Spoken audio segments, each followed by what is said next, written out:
If someone ever asked, "Is the American dream real?" I'd offer my testimony it is. On a Saturday morning in Philadelphia, standing before the front door of my new home, keys in hand, heart pounding, I believed I was living a moment that couldn't feel more real. After 10 years of eating instant noodles, working 3 jobs, skipping parties and dates, I finally owned what people call independence. The small house on 9th Street wasn't luxurious, but it was mine. Every dollar in it was sweat, sometimes tears, and clearly I wasn't prepared for what came next. Before I continue, if you're following this story, please hit like or subscribe to my podcast channel, and feel free to comment below, what does freedom mean to you? My name is Emily Parker, 28 years old. I was born and raised in Boston in a typical middle-class American family. Parents, younger brother in a suburban house with a white picket fence and a pile of bicycles on the front lawn. My family story isn't what you might expect. Why? Because my parents, after receiving a letter announcing I'd bought a house, sued me. They demanded I pay $95,000 for what they called the family fund. That morning I went to check the mailbox in front of my new house. Still savoring the smell of fresh paint and autumn leaves, my hand froze when I saw an envelope stamped Commonwealth of Massachusetts. Civil summons. I sat down on the front steps, rereading every line. Plaintiff Karen Linda Parker and Thomas A. Parker. Defendant Emily Parker.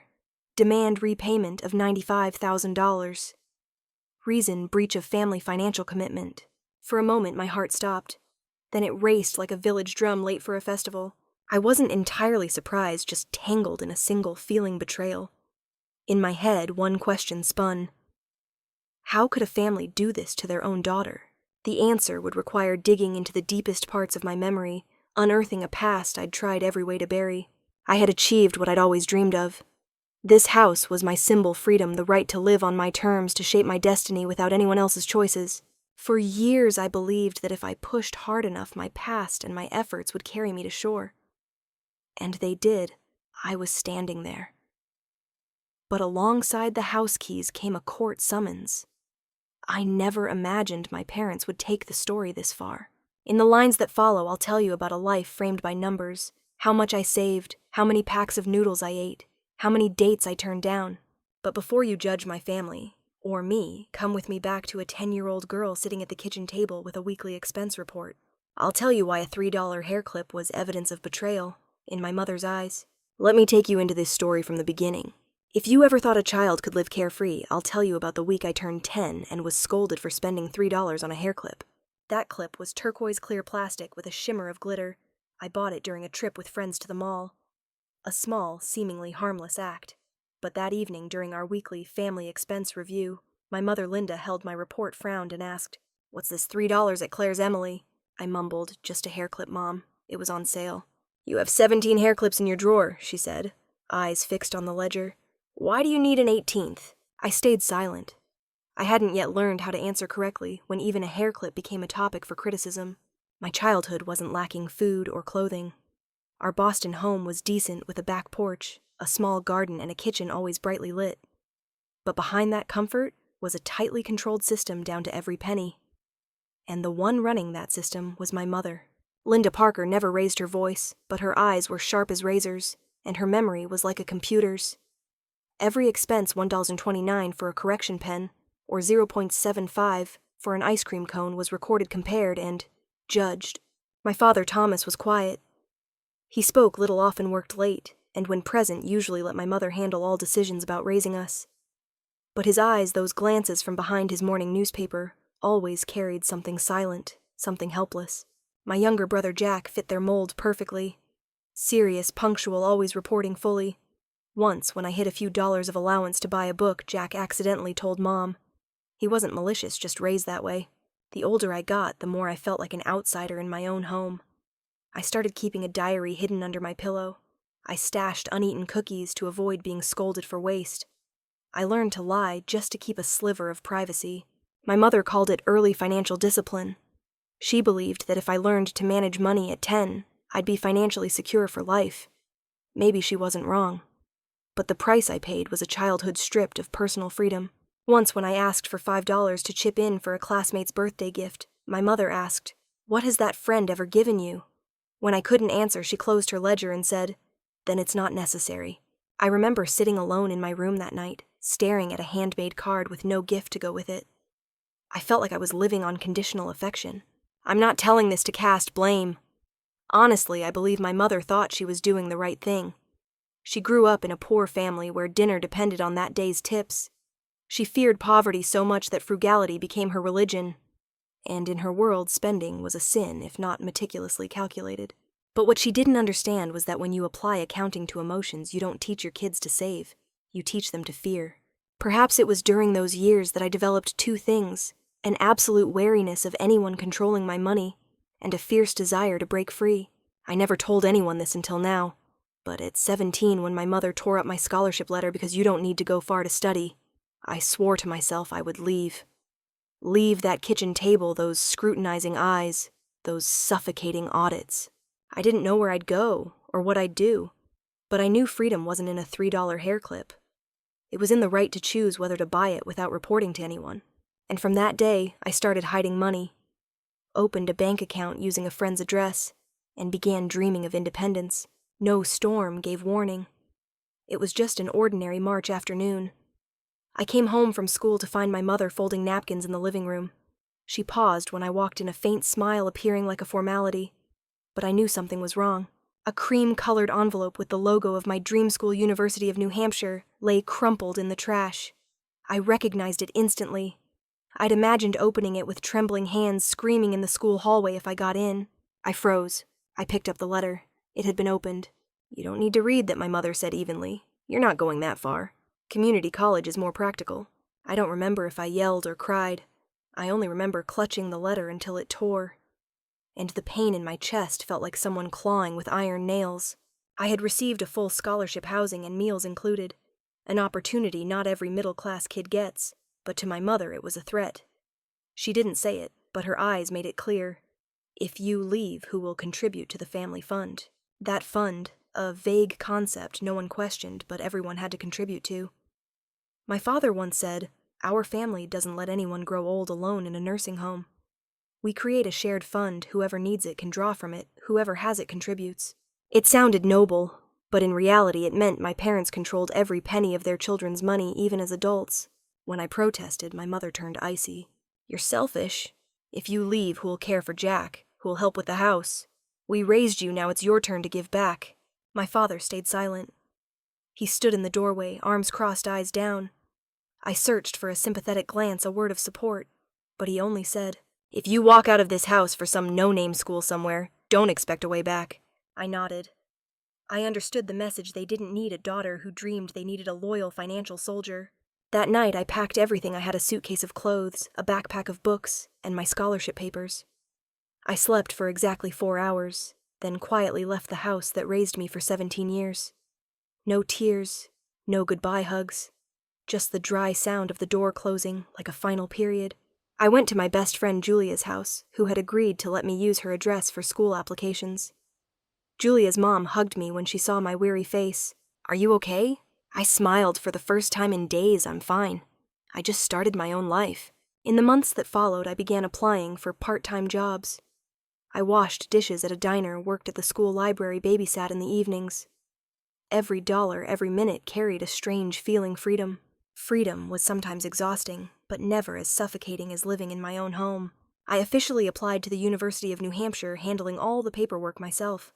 When the acceptance email arrived confirming my full scholarship, I just stared at the screen and exhaled.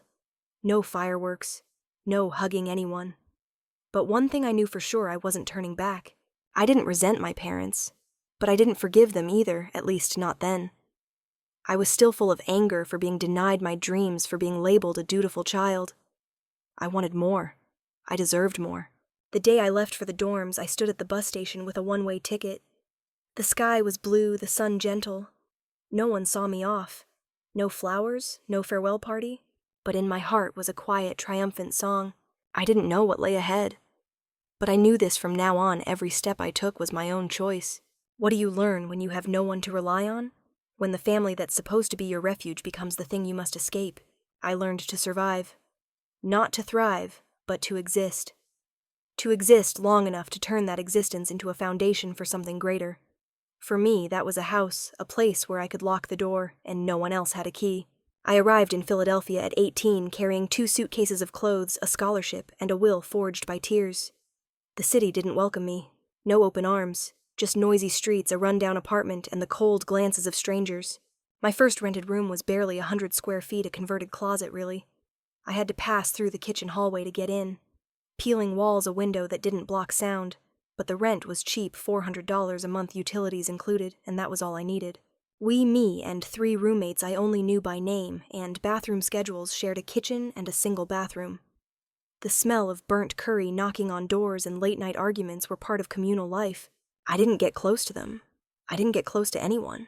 I woke up at 5:30 a.m., walked 2 blocks to save on bus fare.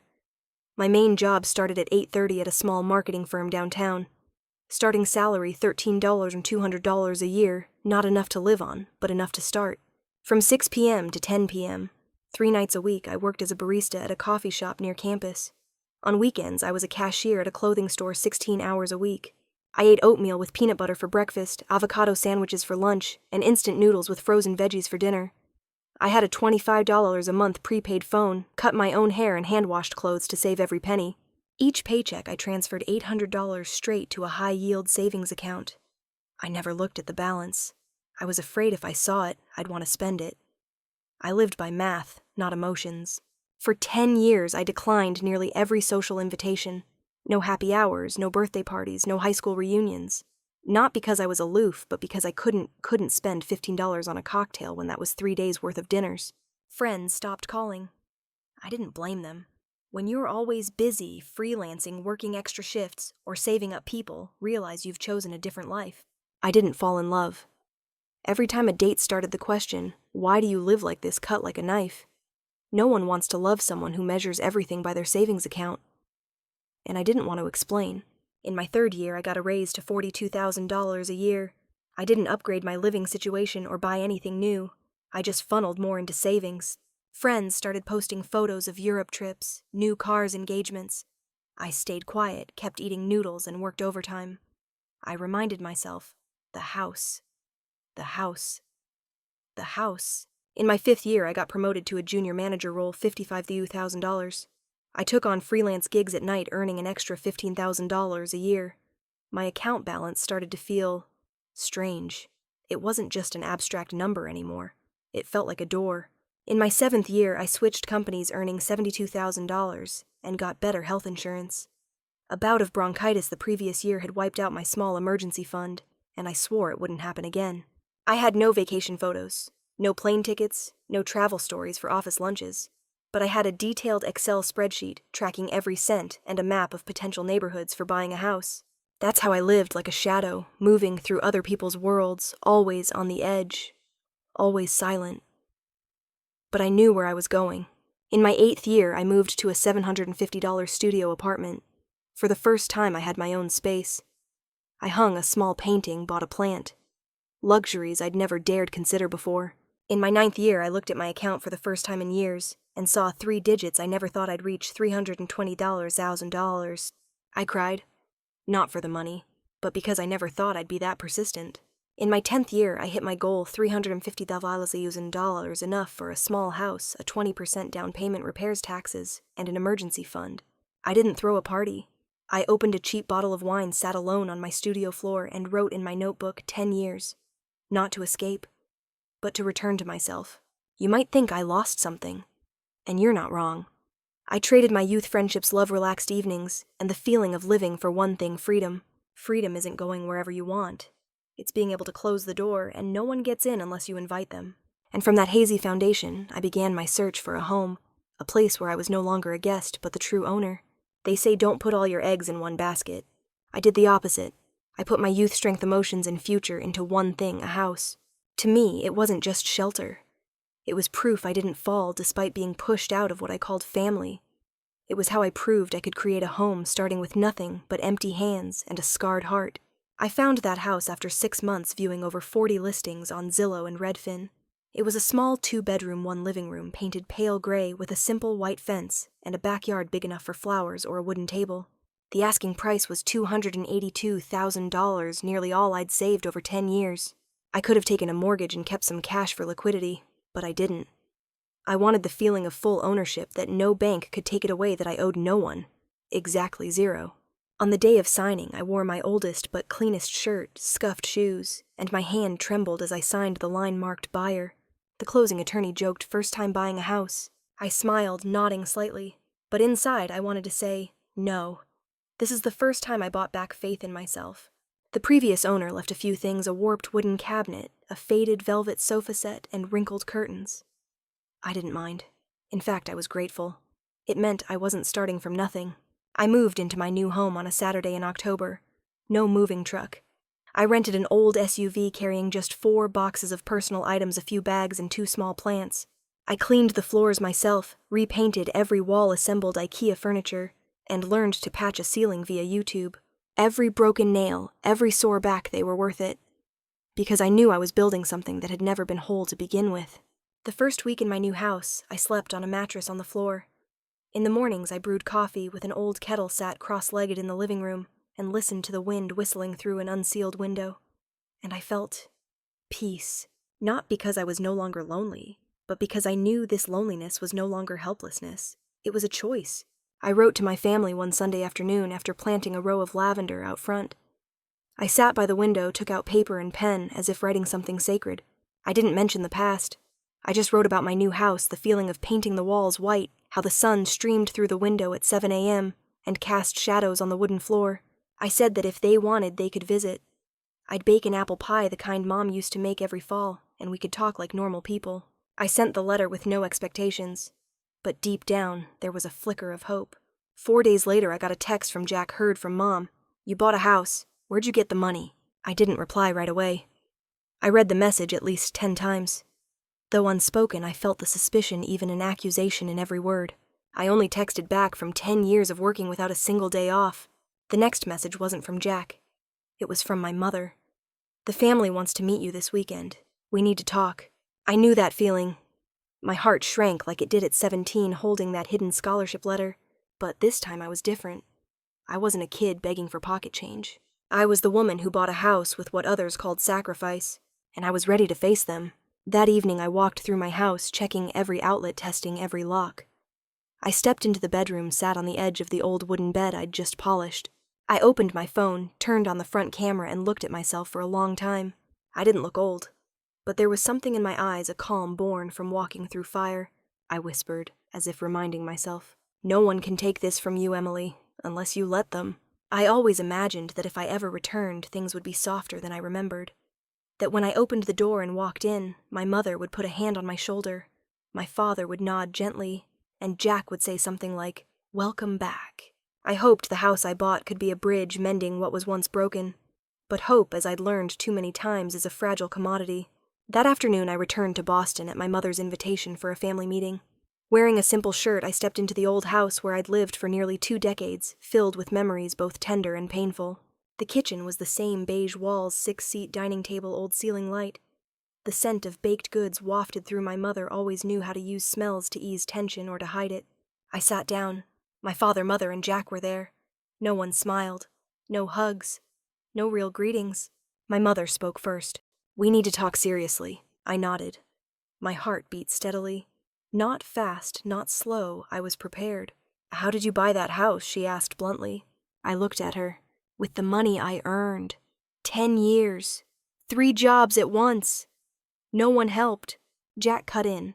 "You mean you didn't take anything from the family during that time?" "Not a dime." My mother took a breath. "You're saying after everything we did for you, fed you, educated you, raised you, you don't think you owe us anything?" I sat up straighter. "I don't deny your efforts in raising me, but I never signed an agreement to pay you back when I grew up."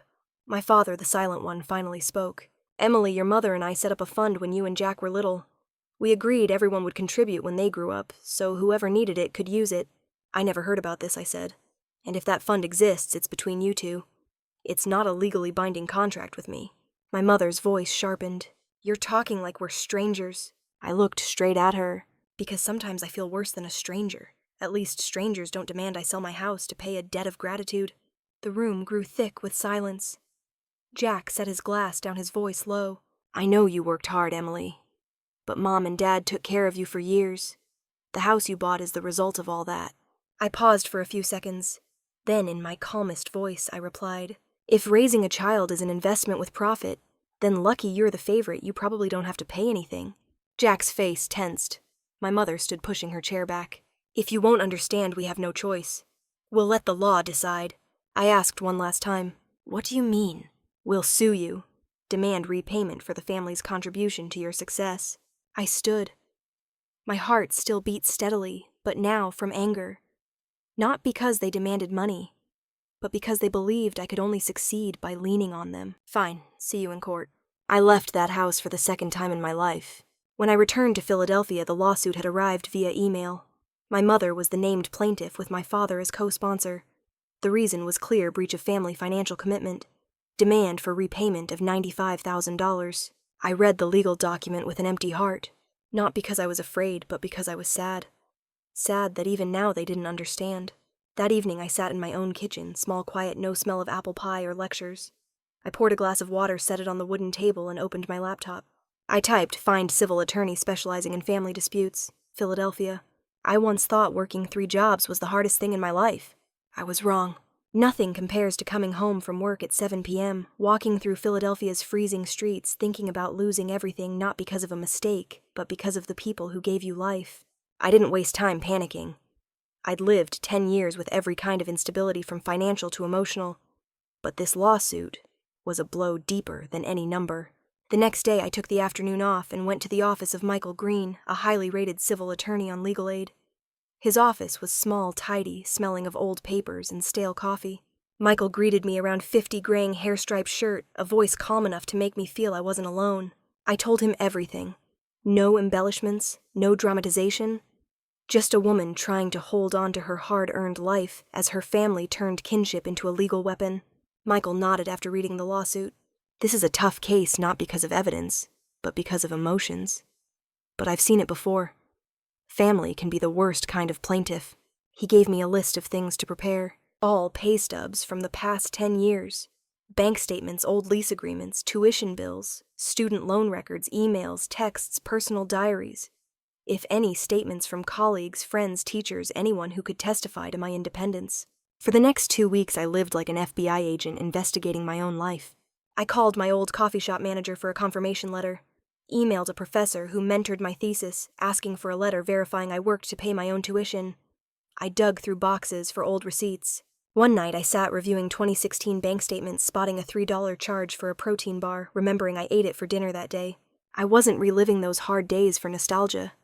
I had to prove with numbers, with words, that I walked alone. No one carried me. Michael made a key observation after reviewing my documents. "There's no document showing you agreed to contribute to this so-called family fund. That makes their case weak." I asked, "So what are they hoping for?" He shrugged.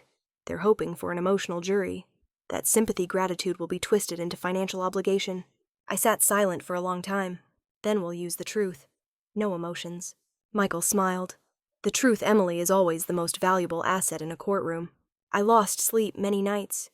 Not from fear of losing, but from nightmares of returning to that old rented room, cramped, cracked walls, neighbors arguing through the night. The nightmare wasn't poverty. It was the feeling of having what I built with my youth stolen. I woke up sweating, heart racing, and checked my phone. I reread an email from Professor Jenkins. Emily was one of the most self-reliant students I ever mentored. She studied full-time, worked multiple jobs, never asked for tuition assistance. I can confirm this fully. I screenshot it, saved it as if preserving a piece of my dignity. A week before the preliminary hearing, Michael called me to his office. He laid out the case file and looked at me for a long time. "They just submitted additional documents. They claim the $95,000 is for child-rearing costs from age 0 to 18. I laughed, not from amusement, but from irony. So, they're turning parental love into an invoice, and hoping the court accepts it as a debt. The next day I went to Boston City Court, where I'd applied for an internship 8 years ago, this time as a defendant. I wore a gray-blue blazer hair, neatly tied, no makeup. In my bag were confirmation letters, pay stubs, bills, even a photo of my first rented room. Across the room, my mother sat upright, dressed formally. My father looked tired but didn't meet my eyes. Jack wasn't there. The judge entered. The preliminary hearing began. The plaintiff's lawyer argued. The Parker family invested time, money, and emotion in raising Emily. Now she's successful, owns a house, but refuses to honor the family fund commitment both children knew about since childhood. Michael countered. Your Honor, there's no document showing a binding commitment. Emily left home at 17, lived independently, received no financial support. Every dollar in her house is her own effort. No one, not even parents, has a right to claim a share of that. I didn't cry during the hearing, but when my mother stood and said, "My daughter is successful, but ungrateful. She treats us like strangers," my heart felt torn in two. But I didn't react. I just looked straight ahead and said, "I lived 10 years without asking Mom for a dime. If she thinks I'm ungrateful for not giving money, then her love comes with conditions." The courtroom fell silent. After nearly 3 hours of arguments, the judge concluded, "There's no legal basis for obligation. The defendant has no duty to pay $95,000. The case is dismissed." I sat still. No cheering, no clapping. I just exhaled slowly, and for the first time in years I closed my eyes and didn't see the old closet room instant noodles or tears. I saw only sunlight in my new house.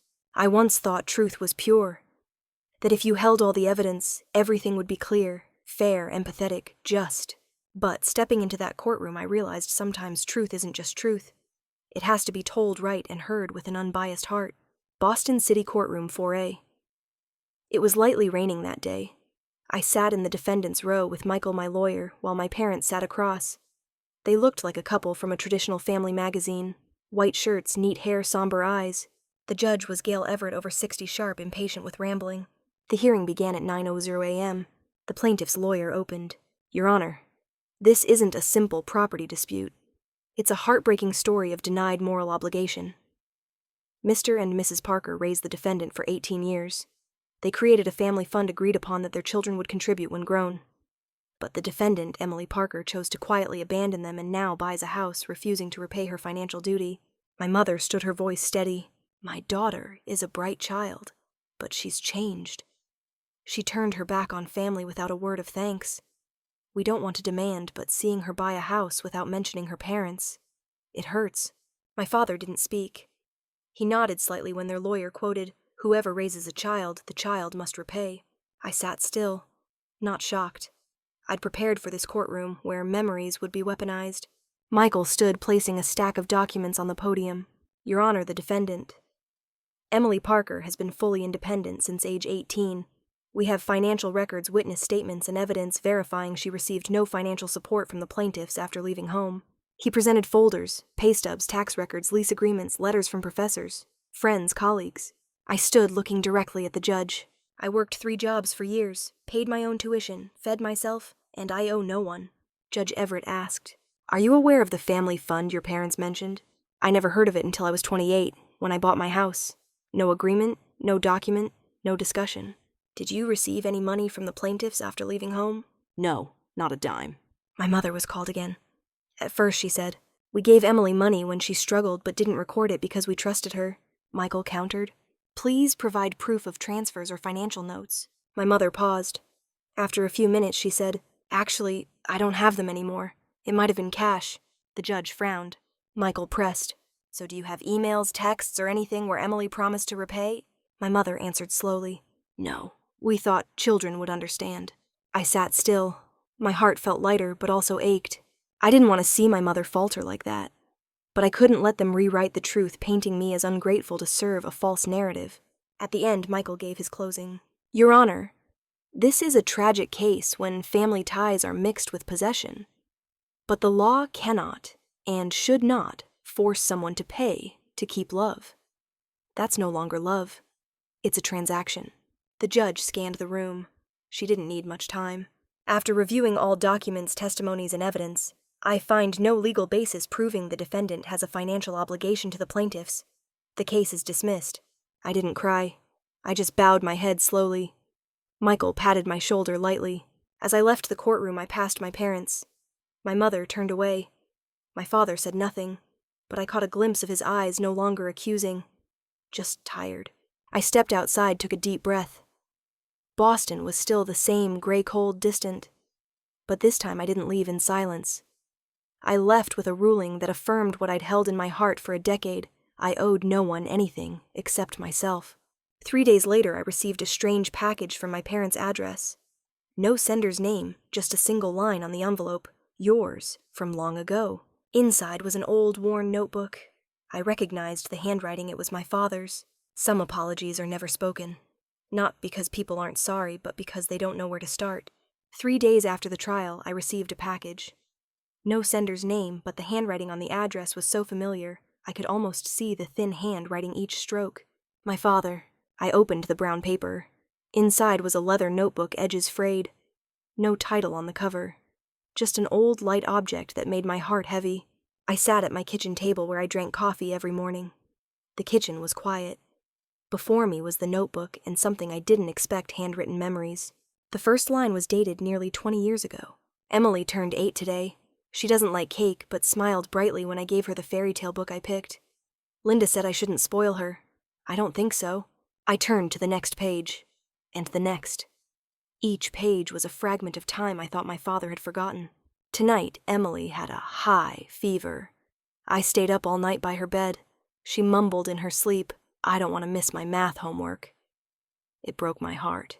She fell off her bike for the first time, scraped her knee. I wanted to run and hug her, but Linda said, "Let her get up."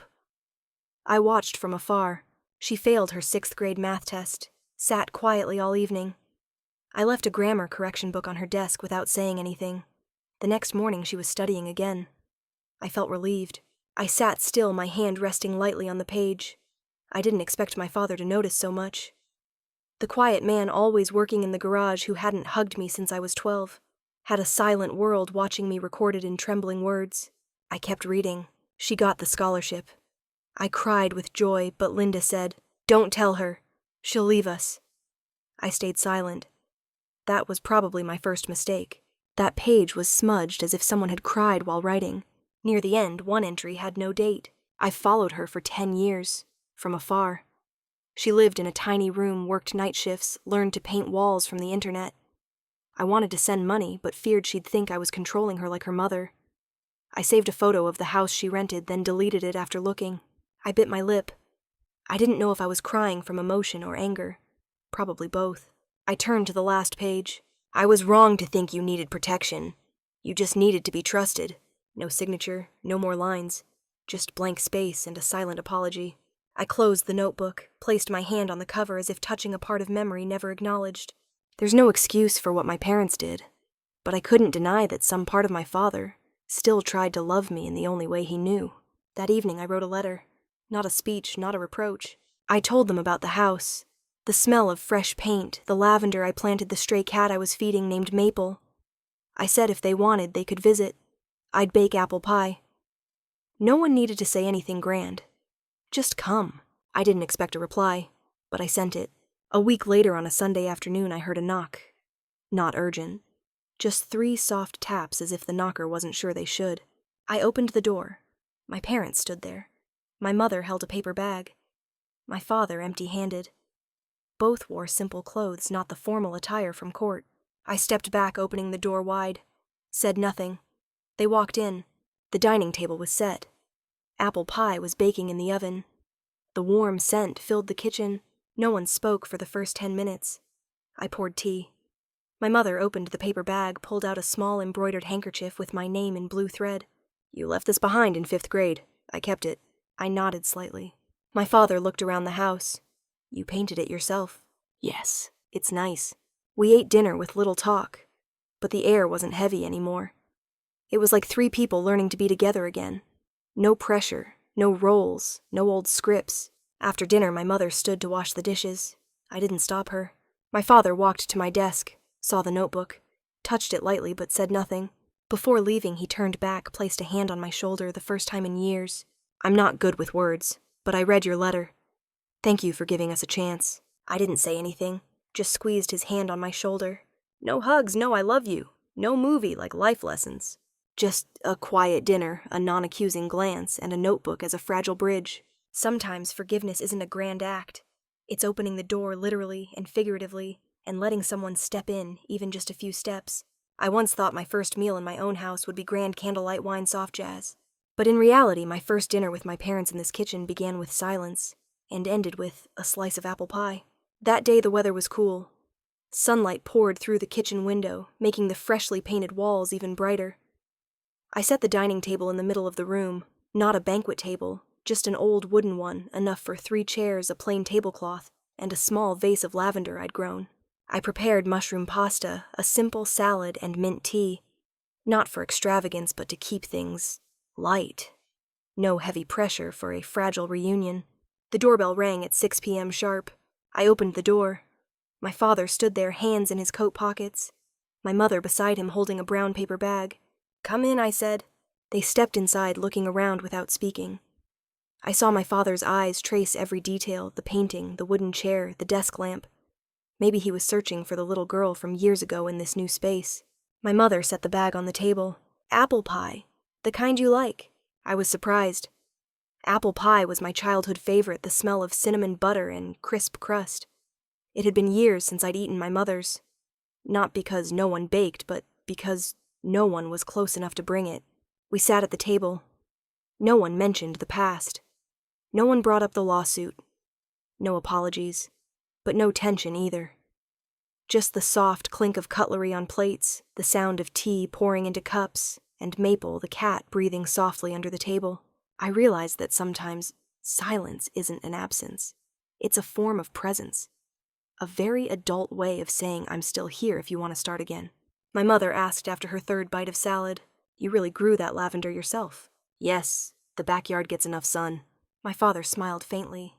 "When you were little, you said the smell of lavender made you feel safe." I looked up, surprised he remembered, touched that he mentioned it when I needed a warm memory.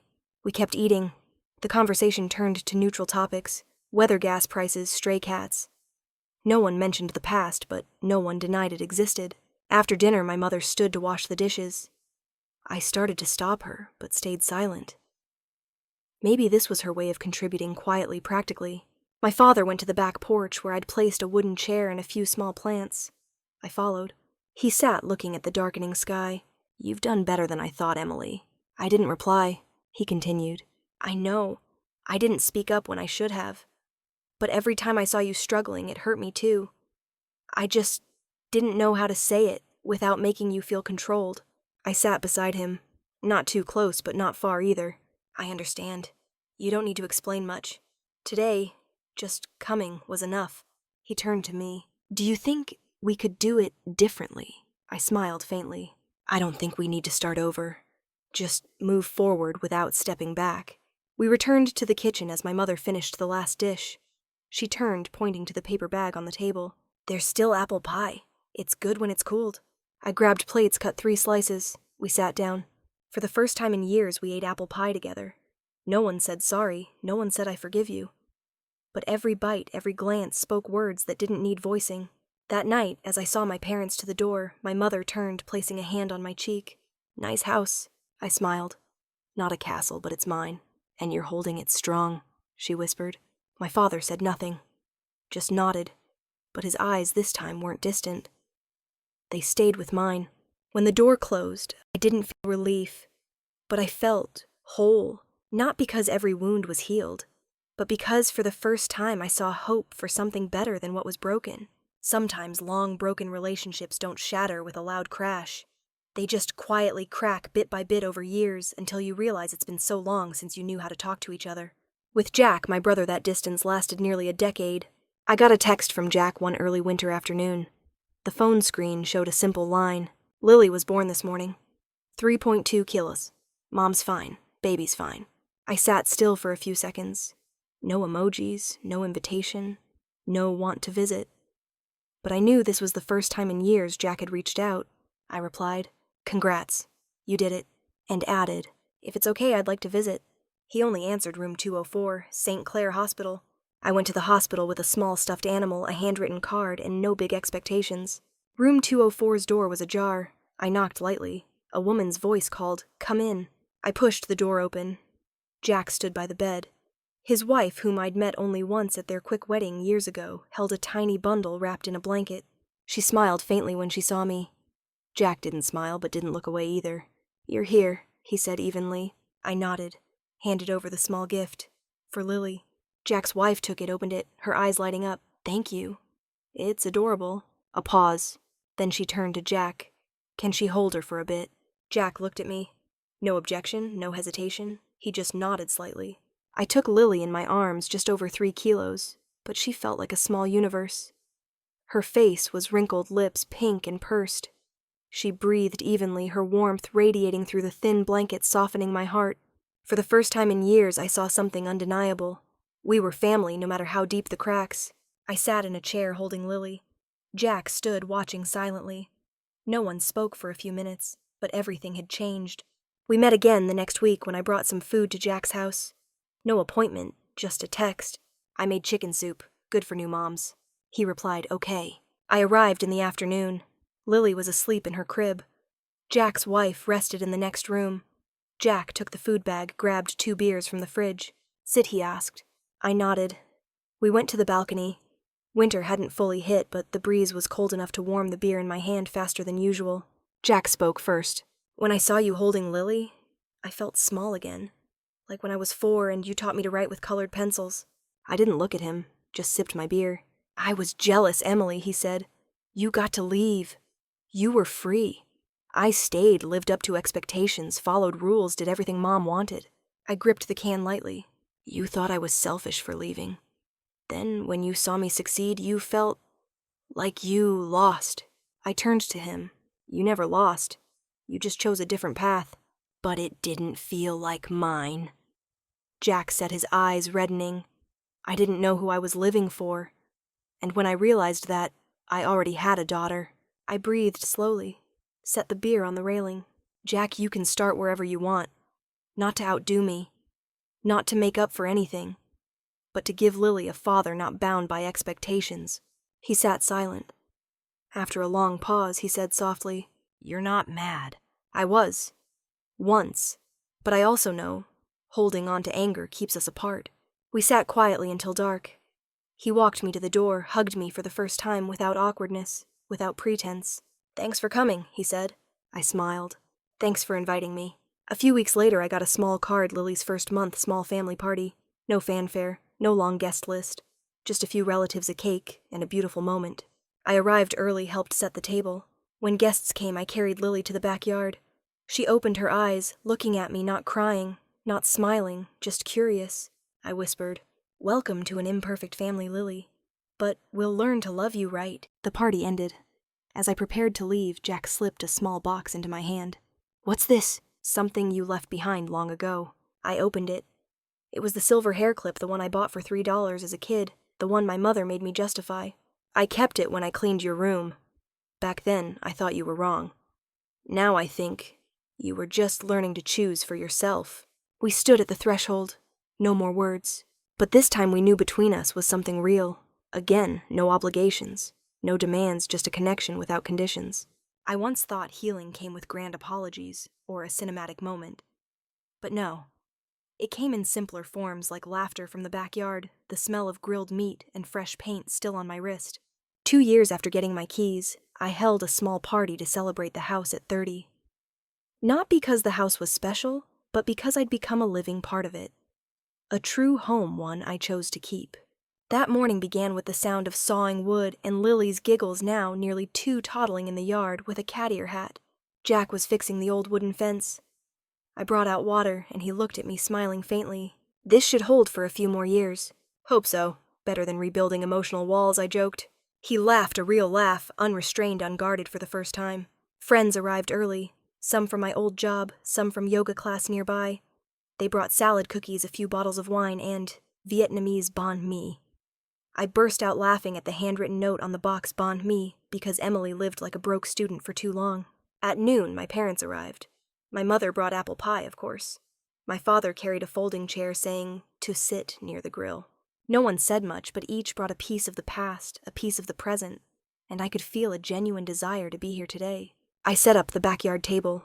String lights hung along the small trees I'd planted my first year.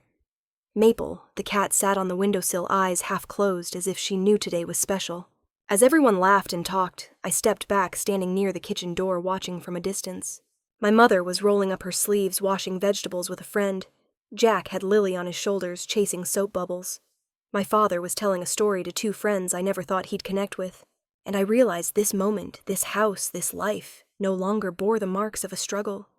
It was the result of transformation. I once thought independence meant needing no one. But that was just the first step. The second harder was learning to let people into my life without letting them hurt me again. In the afternoon, we painted the gate together. I chose olive green, soft and warm. Lily played with a brush, leaving a pink smudge on Jack's shirt. Everyone laughed. I grabbed my phone, snapped the moment. Part of me wanted to keep it for myself. Part of me knew if tomorrow changed, at least I had this perfect day. As the sun faded, we gathered around the table. I poured tea, set out apple pie, then stood and said softly, "Thanks for coming. Today marks 2 years since I moved into this house. And maybe the first time I don't feel alone in the space I built." No one clapped, but their eyes turned to me full of understanding. No fanfare, no eloquence. Just presence complete. My father raised his glass. "We've had times we didn't understand each other, but understanding is a long journey. And today, I'm glad we're still on it together."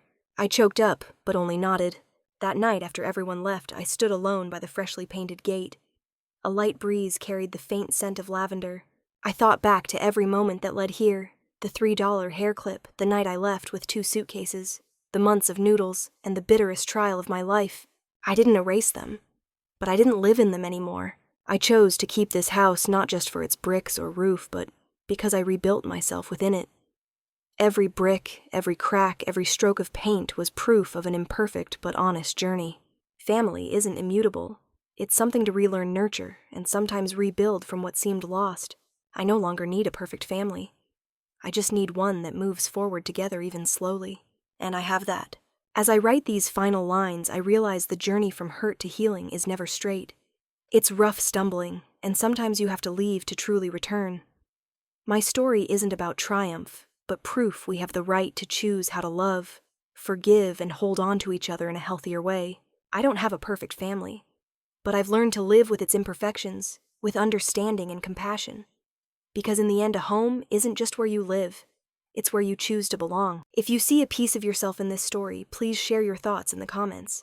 I'd love to hear about your own journey. And if you find these values worth sharing, don't forget to follow the channel for more stories. Honest, ordinary, but deeply touching. Thank you for staying with me until the end.